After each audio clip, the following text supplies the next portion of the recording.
Hello guys, welcome back to my channel. So ఈ వీడియోలో నేనైతే టీసీఎస్ ఎంక్యూటీకి ఇంటర్వ్యూ ప్రాసెస్కి కావాల్సిన రిక్వైర్డ్ డాక్యుమెంట్స్ అయితే చెప్తాను. సో వీడియో అయితే లాస్ట్ వరకు చూడండి. సో ఎవరైతే ఇంటర్వ్యూకి వెళ్తున్నారో వాళ్ళు ఖచ్చితంగా ఈ డాక్యుమెంట్స్ అయితే తీసుకెళ్ళాలి.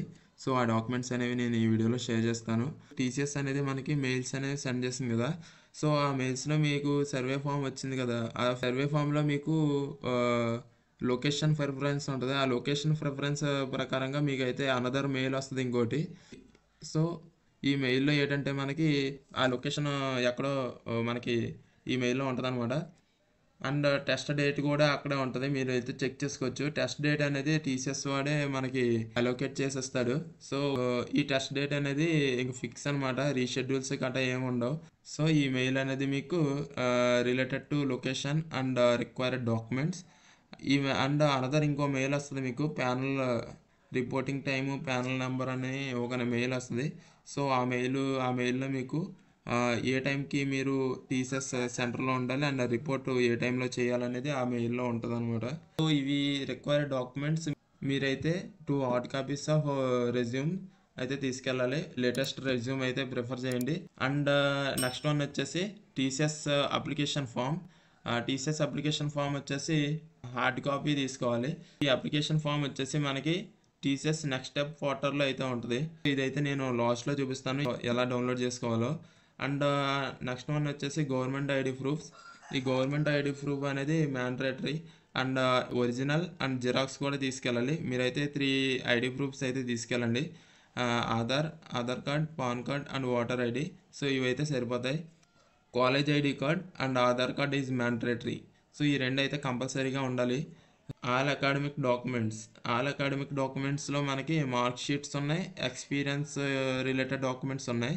సో మార్క్ షీట్స్ వచ్చేసి మనకి 10th class, 12th class and BTech సంబంధించిన మార్క్ షీట్స్ అయితే పెట్టుకెళ్ళాలి. ఒకవేళ మనకి ఒరిజినల్స్ అనేవి అవైలబిలిటీలో లేకపోతే అట్లీస్ట్ కలర్ జిరాక్స్ అన్న పట్టుకెళ్ళాలి. So colour xerox along with normal xerox also. So mark sheets అనేవి మనకి కాలేజీలో అడిగితే ఇస్తారు, వాళ్ళ దగ్గర ఉంటాయి. So up to first sem నుండి లాస్ట్ సెమ్ దాకా ఏవైతే మార్క్ షీట్స్ ఉన్నాయో ఆ మార్క్ షీట్స్ అన్నీ పట్టుకెళ్ళాలి. అండ్ నెక్స్ట్ వన్ వచ్చేసి ఎక్స్పీరియన్స్ రిలేటెడ్ డాక్యుమెంట్స్. అంటే ఇంటర్న్షిప్ సర్టిఫికేట్స్ గట్రా చేస్తారు కదా మీరు. సో ఆ డాక్యుమెంట్స్ అనమాట. అవి మీ దగ్గర ఒరిజినల్స్ లేకపోయినా కలర్ జెరాక్స్ అయితే తీసుకెళ్ళొచ్చు అది. And dress, main important thing వచ్చేసి డ్రెస్. ఇది ఫార్మల్ డ్రెస్ అయితే వేసుకుని వెళ్ళాలి. సో ఇది రిక్వైర్డ్ డాక్యుమెంట్స్. సో మీకు ఇప్పుడు నేను టీసీఎస్ అప్లికేషన్ ఫామ్ అనేది హార్డ్ కాపీ తీయమన్నారు కదా. సో ఈ అప్లికేషన్ ఫామ్ ఎలా డౌన్లోడ్ చేయాలో చూపిస్తాను. ఫస్ట్ మీరైతే నెక్స్ట్ స్టెప్ పోర్టల్లోకి వెళ్ళాలి. సో నెక్స్ట్ స్టెప్ పోర్టల్లోకి వెళ్ళిన తర్వాత మీరైతే లాగిన్ చేసి మీ డీటెయిల్స్ అయితే ఇవ్వండి. మనకి అప్లికేషన్ ఫామ్ పీడిఎఫ్ అని ఉంది కదా. సో అప్లికేషన్ ఫామ్ పీడిఎఫ్ అయితే క్లిక్ చేయండి. అది క్లిక్ చేసిన తర్వాత ఇక్కడ డౌన్లోడ్ అప్లికేషన్ ఫామ్ నొక్కితే మనకి పీడిఎఫ్ అయితే డౌన్లోడ్ అవుద్ది. సో అది ప్రాసెస్ ఎలా డౌన్లోడ్ చేసుకోవాలో చెప్పాను కదా. So this is about today's video. If you have any doubts related to this video, just comment in comment box and like and share this video and subscribe to my channel. This will helps you very lot. Thank you.